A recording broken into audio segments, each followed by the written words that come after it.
ये ये जो गठन हुआ है, ये गठन हमारे सर्वे सर्वाश्री, हमारे प्रदेश के प्रभारी जी, हमारे प्रदेश के अध्यक्ष और प्रदेश के महामंत्री जी के साथ पूरी चर्चा विचारणा के बाद अलग अलग जोन वाइज क्षेत्रों को उसके लेआउट बना के उसमें से लोगों को सिलेक्ट किया गया है और उनकी काबिलियत प्रूव करने का हमें बहुत अच्छा सा अवसर मिला था। जैसे मुझे युवा मोर्चा अध्यक्ष बनाया गया, कुछ ही समय में यहाँ पे सरदार एट 150 का यूनिटी मार्च की एक डेलीगेट आए थे 300 लोगों के गोदावरी प्रवाह के दौरान। तो उस प्रवाह के दौरान जितनों ने मुझे सहयोग किया, जितनों ने उनके अपने आप को कार्य दिखाया गया, वो एक प्लेटफॉर्म से भी हमें अच्छा बड़ा सिलेक्ट करने में, तो उसी तरीके से हमने सबको सिलेक्ट किया है। उसमें हम लोग ने कुछ दादरा नगर हवेली से, कुछ दमन से और कुछ दीव से। दादरा नगर हवेली में भी 3 जिला है, तो जिला वाइज भी हमने सिलेक्ट किया गया, सिलवासा शहर, सिलवासा ग्रामीण और सिलवासा और खानवेल ग्रामीण। और दूसरा था हमारा दमन और दीव। उस तरीके से हमने 9 दादरा नगर हवेली से और बाकी के जो 8 है वो हमारे दमन और दीव से सिलेक्ट किए गए हैं और बाकी जिला अध्यक्ष जिला के हिसाब से सिलेक्ट किए गए हैं। क्या विजन लेके जाओगे और क्या मार्गदर्शन दिया है सभी को? हमारे जो प्रदेश अध्यक्ष जी है जो बताते हैं कि युवा मोर्चा और महिला मोर्चा वो बीजेपी के 2 पंख हैं, तो अगर उड़ान भरनी है तो उस पंख को काम करना उस शरीर के हिसाब से है, तो हमें उसी मनोबल से करना है कि हमारे ऊपर बहुत बड़ा एक विश्वास रखा गया है। तो मैंने मेरी टीम से यही रिक्वेस्ट की गई है कि हमें ये विश्वास पे खरा उतरना है और आगे जाके हमें इस संगठन को और बड़ा करना है। धन्यवाद। શહેરના અધ્યક્ષ ભાઈ શ્રી શાંતુભાઈ પૂજારીજી, નગરપાલિકાના અધ્યક્ષ સોમનાથજી, એસટી મોરચાના પ્રદેશ અધ્યક્ષ ભાઈ શ્રી રમેશભાઈ કડુજી, પૂર્વ ઉપાધ્યક્ષ હિતેશભાઈ લાડજી, જિલ્લાના મહામંત્રી દ્રવદલભાઈ, આજની આ બેઠક એટલા માટે અતિ મહત્વની કહેવાય, જેમ સુમનભાઈ અને જીતુભાઈ કીધું, આ પ્રદેશ આદિવાસી બહુત ઇલાકાનો પ્રદેશ છે। તો આપણે બધાએ જ જે આપણી પાર્ટીનો મંત્ર છે અંત્યોદય, અંત્યોદય એટલે શું? અંત્યોદય એટલે કે છેવાડાના વ્યક્તિ સુધી આપણી ભારત સરકારની સ્કીમ પહોંચાડવાનું કામ એ આપણે પાર્ટીના કાર્યકર્તા એને લાભાર્થી બનાવવું। સુમનભાઈ, જીતુભાઈ બંને સમાજના આગેવાન છે, એમણે ઘણી સારી વાતો કરી, પરંતુ જ્યારથી કેન્દ્રમાં આપણી સરકાર આવી છે 2014 ત્યાર સર્વોચ્ચ પદ પર राज्यों पर विराजमान है, तो ये अपनी महामहिम राष्ट्रपति जी ये पण आदिवासी है। आज केंद्र में 8 मिनिस्टरो आदिवासी समाज थी बिलोंग करे, 3 गवर्नर છે। આપણા માટે ગર્વની બાબત છે કે જ્યાંથી આપણા દેશના યશસ્વી પ્રધાનમંત્રી આ દેશના પ્રધાનમંત્રી બન્યા, પ્રધાન સેવક બન્યા, ત્યાર આદિવાસીઓ માટે ખૂબ કાર્યો કરવામાં આવ્યા।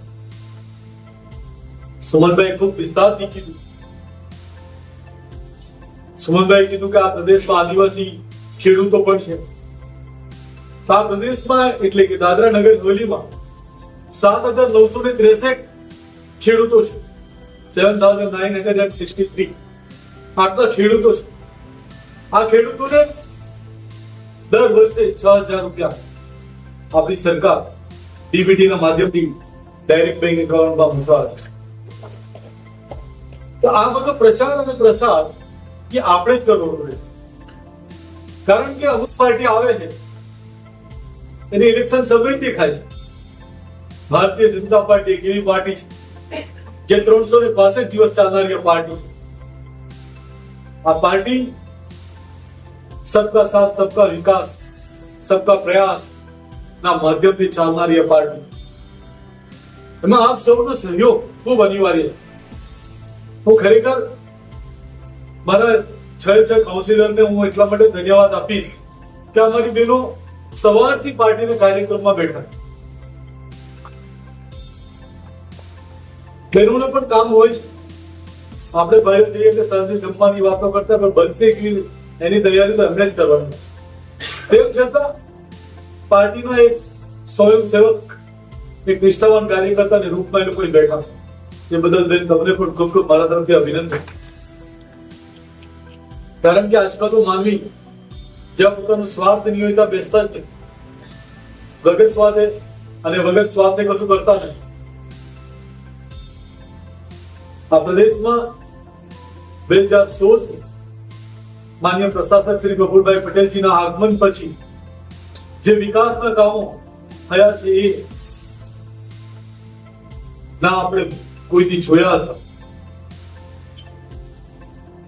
જે લોકો આપણને ક્રિટિસાઇઝ કરે છે એમને પૂછ્યું તો ખરા કેટલી સરકારી કોલેજ હતી 60 વર્ષમાં, કઈ હોસ્પિટલ મોટી હતી. સાહેબ આપણે એક નાનું ઓપરેશન કરવાનું તો આપણને ગુજરાતનો રેફરન્સ આપી દેતા હતા, હોસ્પિટલમાં એડમિટ ન કરતા હતા આપણને. આ પરિસ્થિતિ તમારે ત્યાં હતી, આ પરિસ્થિતિ અમારે ત્યાં હતી. પરંતુ આજે આપણે નમો હોસ્પિટલમાં 6000 લોકોને રોજ ચેકઅપ થાય. એવું નથી કે આ પ્રદેશના લોકોને આ લાભ લઈ રહ્યા છે. હું જ્યારે ગયો છું ત્યારે બીજા રાજ્યના લોકો આવીને એ લાભ લઈ રહ્યા. આ લાભ આપણા આદિવાસી બેન દીકરીને કઈ રીતે મળે એનો પ્રયાસ આપણે કરવો. આ મોરચાનું ગઠન શા માટે કરવામાં? આ મોરચાનું ગઠન એટલા માટે કરવામાં આવે છે કે આપણી સમાજમાં જે ગરીબ વંચિત જે લોકો છે એની જે કોઈ સમસ્યા હોય, ઘણીવાર એવું બને છે ખાનવેલ વિસ્તારના સિંદોરી માંદોડીથી આવવું અહીંયા સુધી ખૂબ અઘરું હોય, તો અહીંયાનો જે કાર્યકર્તા હોય, જે સંગઠન જોડે જોડાયેલો હોય, એમનું કામ છે કે ભાઈ શ્રી રમેશભાઈ કડુલીને તેથી અવગત કરાવે. રમેશભાઈથી જેટલા પ્રયત્ન થાય એનો પ્રયત્ન કરવાના. ન થતું હોય તો એ પ્રદેશની ટીમ બેઠી એમને એને અવગત કરાવવાનું હોય છે. અને એ કામ આજે મારું ગર્વથી તમને કહું છું, કોઈ પણ સમસ્યા હોય, તમારી લીગલી સમસ્યા, કોઈ પણ સમસ્યા હોય, સમસ્યા હલ કરવા માટે અમારી આખી પ્રદેશની ટીમ તત્પર છે. આ વાત આપણે આપણા ગરીબ જે વંચિત લોકો છે એમને કહેવાનું રહેશે. ઘણીવાર આપણે પંચાયતોના કાર્યક્રમમાં આપણે જઈ રહ્યા છે. એક ભાઈ આંબોલીમાં બોલી ગયા, એક કાલાથાન અને ખરપાડામાં બોલી ગયા. તમને પૂછો તો છે કે ભાઈ આદિવાસીઓ માટે તમે શું કર્યું હતું? આદિવાસી મિત્રો એટલા માટે હું કહું છું, અનુસૂચિત જાતિ અને અનુસૂચિત જનજાતિ એનો વોટ બેંક તરીકે જ આ સુધી ઉપયોગ થયો. આપણે બધા વોટ બેંકમાં જ ખપી ગયા. આપણે કોઈ વિચાર્યું હતું વિશ્વની આટલી મોટી પાર્ટી જેના 18 કરોડથી વધારે સદસ્યતા હોય, એનો રાષ્ટ્રીય અધ્યક્ષ 45 વર્ષનો ઉંમરનો બનતો હોય છે. આ ખાલી અને ખાલી ભારતીય જનતા પાર્ટીમાં જ પોસિબલ છે. જેમ જીતુભાઈ કીધું, કોઈ સપને હું પોતે નથી વિચારતો કે હું પ્રદેશનો અધ્યક્ષ બની શકું. કામો કર્યા, 16 વર્ષ ભારતીય જનતા પાર્ટી જોડે જોડાયેલો. જે પાર્ટીનો આદેશ હતો એ આદેશને સર્વમાન્ય સમજી અને હું એક કામ કરતો હતો. પરંતુ મિત્રો ક્યાંક ને ક્યાંક આપણી પાર્ટી આપણી કામની નોંધ લેતી હોય, અને નોંધના કારણે જ હું આજે પ્રદેશનો અધ્યક્ષ બન્યો. એટલે કોઈ એવું પણ જરાય મનમાં ન વિચારે કે હું કામ કરું ને કોણ નોંધ લે. મિત્રો કદાચ હું તમારી નોંધ લેવાથી ચૂકી જાઉં, પણ મારાથી ને આપણા બધાથી ઉપર બેઠો છે તો આપણી બધાની નોંધ લે છે. એની નજરમાંથી આપણે બચવાના જ નથી, એ તો આપણી નોંધ લે. કેટલાક લોકો ઇલેક્શન સમય આવે ને જમીનનો વિવાદ છેડીને બેસી જાય, એક વોટ બેંકનો ઉપયોગ કરી જાય, ખાસ કરીને મારા જંગલ વિસ્તારોમાં હોય. મિત્રો ત્યારે આપણે બોલવું પડશે. આપણે લોકોને સમજાવવું પડશે. આપણે કરીએ શું? ફોરેસ્ટ જમીનમાં આપણે ઘર બનાવી દઈને જ્યારે સરકારી રાહે કોઈ એક્શન થાય તો આપણે એમ કે આ ભારતીય જનતા પાર્ટીના સરકાર અમારું નુકસાન કરે. તો મિત્રો આપણે રહે ક્યાં છે? આપણે ક્યાં છે એ તો જોવું પડશે. સરકાર જ્યાં પટ આપે ત્યાં તો કોઈ નુકસાન નથી, પરંતુ છે એડિશનલ આપણે જો એન્ક્રોચમેન્ટ કરીએ છીએ એ તો પછી તકલીફ થાય. તમારી જે કોઈ સમસ્યા હોય એ સમસ્યાનો હલ લાવવા માટે આ આખી ટીમ બેઠી. તમે નગરપાલિકામાં કામ હોય તો નગરપાલિકાના મારા બધા કાઉન્સિલરો ખૂબ સક્ષમ છે. તો જિલ્લા પંચાયતની ટીમ અમારી બની છે. જીતુભાઈ માળા જેવા સિનિયર લોકો જિલ્લા પંચાયતમાં બેઠા. મિત્રો એક બે વાત મારે કરવી છે. હું એટલા માટે જે વાત બે મૂકું છું કારણ કે હું જે બોલું છું ને એ ડંગાની ચોટ પર બોલું છું ને બોલવું એ કરવું પડશે. આ જીતુભાઈ મારે સાક્ષી સામે બેઠા છે. મેં જીતુભાઈ ને ઇલેક્શન પહેલા 2 મહિના 2.5 મહિના પહેલા હું કીધું હતું જીતુભાઈ ચુનાવ લડવાની શું વિચાર છે? આ સામે જ બેઠા છે, પૂછી લેજો. એમણે એક જ સવાલ મને કર્યો હતો, પાર્ટી નક્કી કરશે તો હું લડી દઈશ. એટલે પૂછી લેજો. આજે આપણે એમની સામે જ કેવું છું કારણ કે ઘણીવાર કોઈની એબ્સન્સમાં આપણે બોલીને આપણે વાહવાહી લૂંટી લેતો હોય, પરંતુ એમને પૂછી લો મેં શું કીધું હતું, તૈયારી કરી નાખ. એમને ફોર્મ ભર્યું મિત્રો, એની સામે ફોર્મ ભર્યું વિરોધ પક્ષે. જીતુભાઈ તમારી ચર્ચા હતી અને જીતુભાઈને જીતાડવા માટે મેં જે પ્રયત્ન કર્યા હું જાણું કે ખાલી જીતુભાઈ છે. इतने सारे युवा खड़े हैं पर आदरणीय प्रधानमंत्री जी कहते हैं कि युवा भारत है, तो आपकी आवाज भी दिल्ली तक जानी चाहिए. दोनों मुट्ठी बांध कर भारत माता की जय, भारत माता की जय, भारत माता की जय. बहुत बहुत धन्यवाद. भारतीय जनता युवा मोर्चा के इस कार्यक्रम में उपस्थित प्रदेश के अध्यक्ष मेरे बड़े भाई महेश भाई आगरिया जी, युवा मोर्चा के प्रदेश अध्यक्ष डॉक्टर अवधेश सिंह चौहान जी, सिलवासा शहर के अध्यक्ष शांतुभाई पुजारी जी, सिलवासा नगर पालिका के अध्यक्ष सोमनाथ भाई देवरे जी, इस कार्यक्रम में उपस्थित सभी नगर पालिका के पार्षद, सरपंच और इतनी बड़ी संख्या में यहां पर एकत्रित हुए मेरे युवा शक्ति, सबसे पहले मैं आप सभी को नमन करता हूं. मित्रों, आज का दिन काफी खुशी का दिन, क्योंकि 7 मोर्चों में से सुबह हमने महिला मोर्चा का गठन किया और अभी हम युवा मोर्चा की टीम के गठन के कार्यक्रम में उपस्थित. युवा मोर्चा यह काफी विशेष मोर्चा होता है. प्रदेश के बाद अगर सबसे महत्वपूर्ण मोर्चा अगर कोई होता है तो युवा मोर्चा. मित्रों, आदरणीय प्रधानमंत्री जी के आशीर्वाद से और हमारे प्रदेश के प्रशासक श्री प्रफुल्ल भाई पटेल जी के नेतृत्व में हमने इस प्रदेश में युवाओं के लिए बहुत कुछ कार्य किए हैं.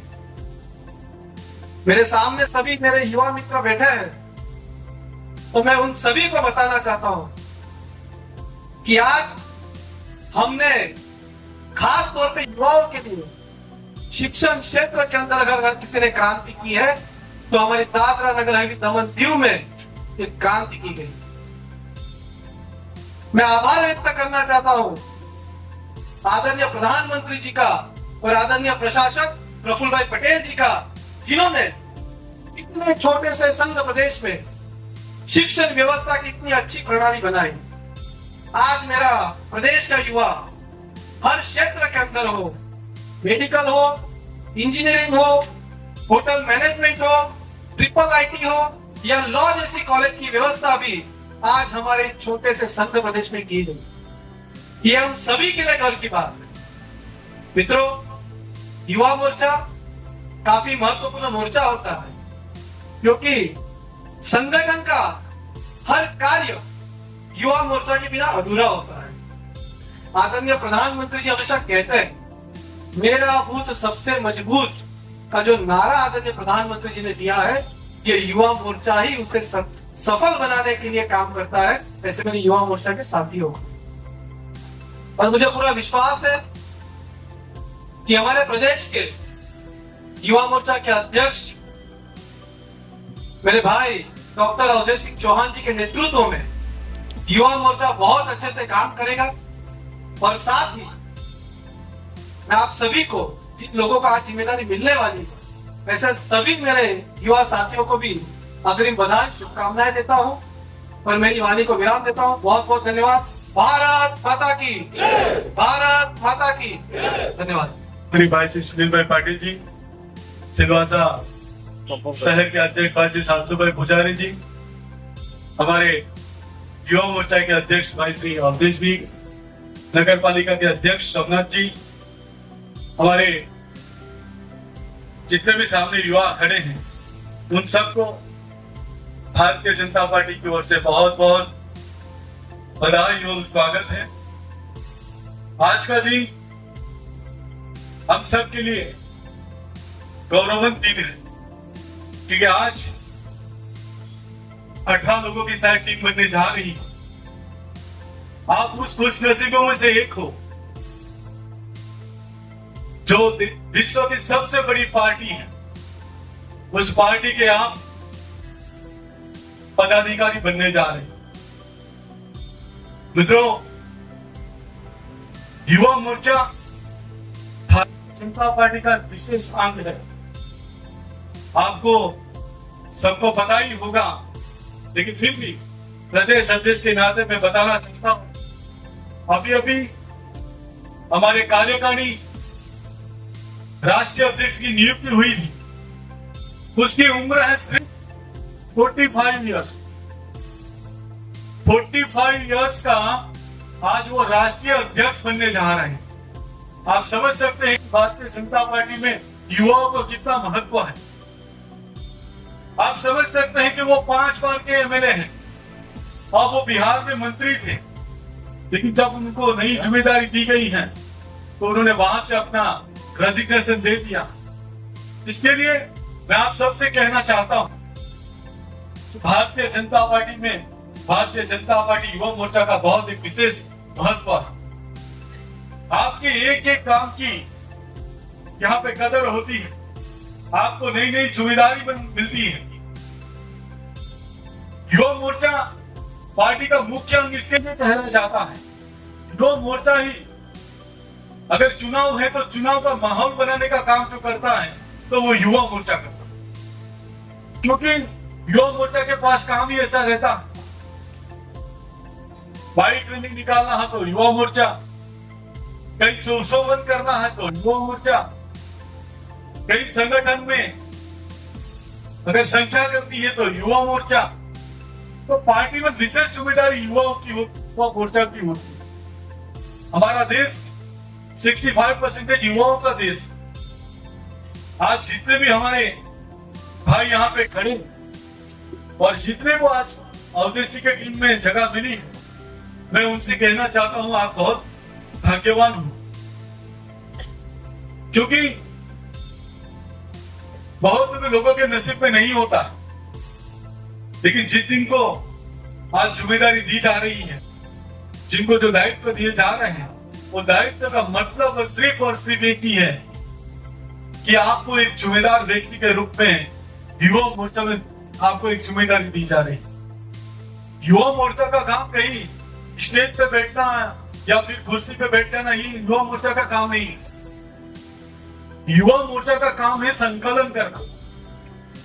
किसी भी कार्यक्रम को आप अभी अभी टीम में जुड़े, किसी भी मंत्री का आगमन होगा तो पहला काम युवा मोर्चा को ही दिया जाता है।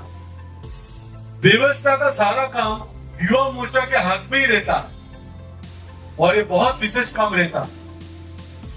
मेरा आप सबसे अनुरोध है, जितने भी पदाधिकारी बनेंगे वो कतई कभी मंत्री आए, प्रधानमंत्री आए या कोई विशेष अतिथि यहाँ पे है तो ये कतई दिमाग में ना रखे कि मुझे उनका स्वागत का मौका मिलेगा। अभी से एक मैं खुले मन से कह देता हूँ, आपका काम ही है जो आ रहे हैं उनका संकलन करना, जो हमारा नया अतिथि आ रहे हैं उनका किस तरह से हम व्यवस्था का भाग रूप में है, युवा मोर्चा का काम रहता। तो कोई ये ना समझे कि हर बैठक में आप उपस्थित भी होंगे।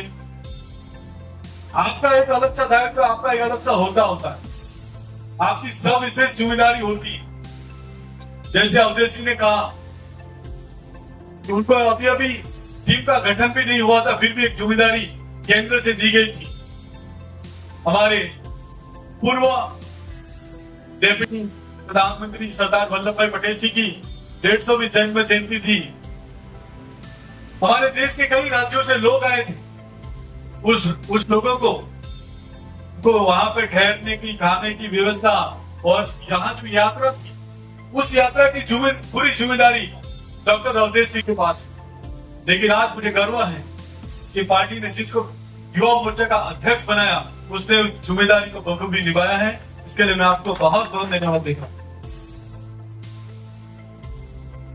मैं आशा करता हूं जिस तरह से अवधेश भाई की टीम ने संकलन किया, जिस तरह से वहां पर आयोजन किया, उस आयोजन को देखते हुए मुझे विश्वास है आने वाले दिनों में यहाँ कोई भी फंक्शन होगा, आज जितनी बड़ी संख्या में युवा आए उसको देखते हुए मुझे लग रहा है कि भारतीय जनता पार्टी ने जिसको चुना, जिसको जिम्मेदारी दी, वो जिम्मेदारी अवधेश भाई को जो दी है, हमें विश्वास है कि अगर सिलवासा में कोई भी कार्यक्रम होगा तो अवधेश भाई जिम्मेदारी को बखूबी निभाएंगे।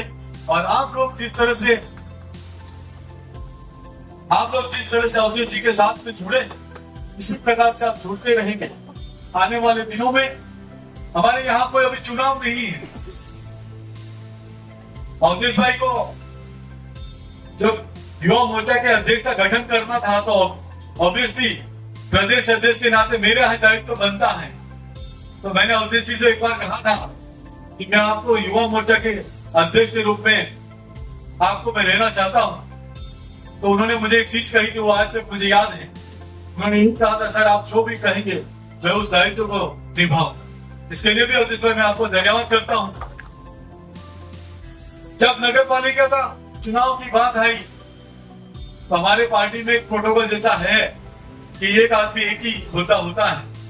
लेकिन जब चुनाव की बात आई नगर पालिका, फिर एक बार मैंने अवधेश जी को पूछा कि आपकी क्या राय। तो उन्होंने मुझे कहा, सर पार्टी का जो भी निर्णय होगा वह मुझे मान्य होगा। ऐसी सोच रखनी चाहिए। मैं इसके लिए इस चीज को दोहरा रहा हूं।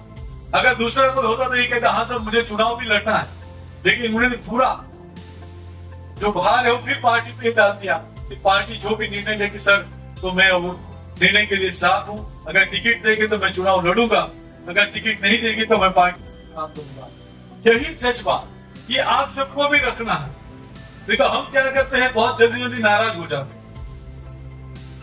नाराजगी जो होती है उस नाराजगी से क्या होता है, हम अपना तो नुकसान कर ही लेते हैं, साथ साथ में कुछ अंश में पार्टी का भी नुकसान होता है।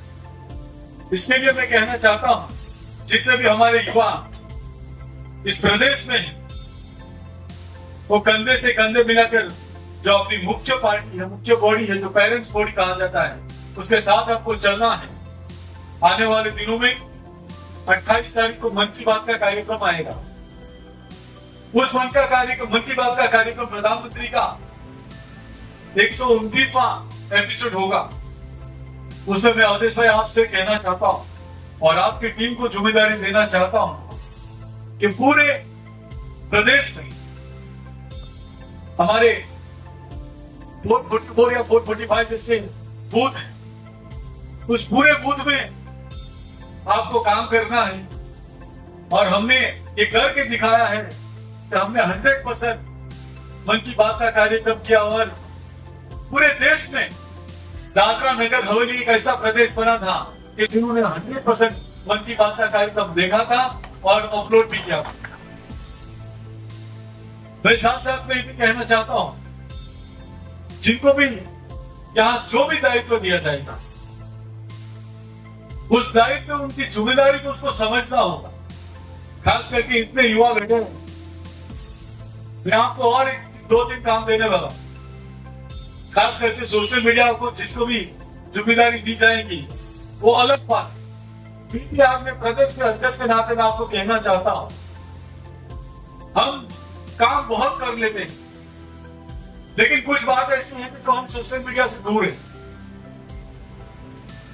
उस काम को हमें करना, हम जो भी काम करते हो सोशल मीडिया में हमको डाल। मैं आप सबसे आग्रह करना चाहता हूं, हमारे सबके पास अब एंड्रॉइड फोन तो है, स्मार्टफोन है ही। हम सभी फेसबुक हो, इंस्टाग्राम हो या फिर एक्स यानी कि ट्विटर, ये 3 चीज हम सबको डाउनलोड करनी है। उससे अतिरिक्त जो 2 चीज, एक है नमो ऐप और एक है सरल ऐप, ये हमारे सबके मोबाइल में अवधि पे होनी चाहिए। और ये जितने भी टीम की गठन की जाएगी, मैं एक बार फिर आपकी बैठक करूंगा। आपको अच्छा लगे आपको बुरा लगे उससे मुझे कोई लेना देना नहीं है। मैं आपके मोबाइल को किसी का भी मोबाइल लेकर मैं चेक कर लूंगा। ये प्रदेश जो हमारे अध्यक्ष बने हैं युवा मोर्चा के, ये उनका दायित्व बनेगा कि उनका हर युवा के मोबाइल में 5 चीज होनी चाहिए: इंस्टाग्राम, फेसबुक, एक्स यानी कि ट्विटर, नमो ऐप और सरल ऐप। ये 5 चीज तो होनी होनी। व्हाट्सएप का हम सभी यूज करते हैं, इसके लिए मैं व्हाट्सएप का नाम नहीं ले रहा हूं, लेकिन ये 5 चीज हमको अतिरिक्त करनी ही करनी, क्योंकि हमारा सारा जो फोकस होता है वो एक्स पे होता है, इंस्टाग्राम पे होता है, या हमारा फेसबुक पे होता है। हमारा हर कार्यक्रम हम अपलोड करते हैं और पहला काम आपको प्रधानमंत्री को टैग करना है, दूसरा काम आपको राष्ट्रीय अध्यक्ष जी को टैग करना है, तीसरा काम हमारे राष्ट्रीय संगठन मंत्री महामंत्री वीर संतोष जी को करना है, चौथा काम आपको प्रदेश के प्रभारी श्री दुष्यंत भाई पटेल जी को करना है, पांचवा काम प्रदेश के अध्यक्ष यानी कि मेरे को टैग करना है, और छठा आपके मोर्चे का जो अध्यक्ष उनको टैग करना। ये हर काम के बाद आपको टैग करना ही करना है। और अगर मेरे ओर से प्रदेश के महामंत्री जी की ओर से कोई भी ट्वीट करते हैं उसको रीट्वीट करना, लाइक करना आपको नहीं भूलना, ये कंपलसरी है। मैं फिर से कहता हूं, लाइक और रिट्वीट होता क्या है? सिर्फ 2 बटन आता है तो बटन को ही प्रेस करना। बहुत सिंपल सी लॉजिक। हमारे काउंसिलर यहाँ पे बैठे, एक ही दिन में हमने कहा वो सब काउंसिलर जिला पंचायत जो मेंबर है, क्योंकि वो रिपोर्ट हमारे पास आती है कितने लोगों ने रिट्वीट किया और कितने लोगों ने लाइक किया, तो डेटा आ जाती। एक बात और मैं बता दूं, मन की बात का एक कार्यक्रम हुआ तो ये सिर्फ आपकी जानकारी के लिए बता देता हूँ। अब किसी 6 बूथ वाले ने किया क्या था वो नहीं देख पाए किसी कारणवश, लेकिन उन्होंने जो पुराने फोटो थे, मतलब ये दिसंबर चल रहे थे, नवंबर का फोटो उन्होंने अपलोड कर दिया। हमारी विश्व की सबसे बड़ी पार्टी